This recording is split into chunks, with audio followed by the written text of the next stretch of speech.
Donc l'action du jour, c'est de planter 10 arbres en compensation d'une manifestation qu'on a organisée l'année dernière à Rouen, à l'Assemblée Générale de la Fédération ATMO, des associations de surveillance de la qualité de l'air en France.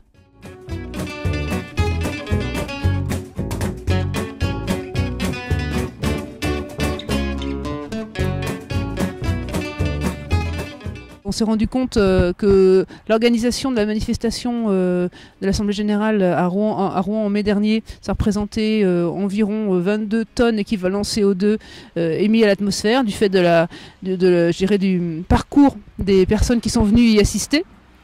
Et ça représente, c'est beaucoup par rapport à une année pour Air Normand. Notre activité, on a estimé qu'entre une année moyenne comme l'année dernière, on a à peu près 170 équivalents CO2 de tonnes émis à l'atmosphère du fait de notre activité, déplacement des salariés pour aller sur les capteurs, etc. Et là, rien que cet événement représentait 22 tonnes d'équivalent CO2. Donc on a voulu faire un geste là-dessus, un premier exemple qui montre qu'on peut aussi, parce qu'il est bien évident qu'on ne peut pas arrêter toute activité, mais qu'on peut se préoccuper, essayer de compenser sur un peu le principe du pollueur-payeur. Air Normand souhaitant s'acquitter d'une sorte de taxe carbone a préféré opérer une compensation locale et donc à planter des arbres. Et ils ont cherché qui pouvait réaliser ça.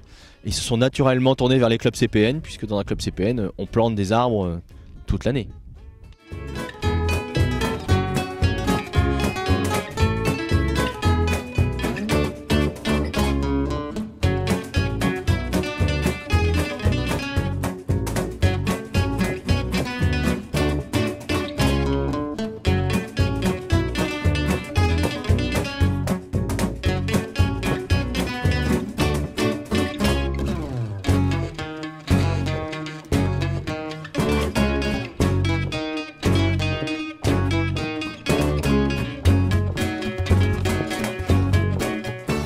On se demandait comment à Air Normand on allait compenser l'événement l'année dernière, et c'est vrai qu'il y a parfois des polémiques sur où va l'argent. On ne surveille pas forcément comment est investi à l'autre bout du monde cet argent.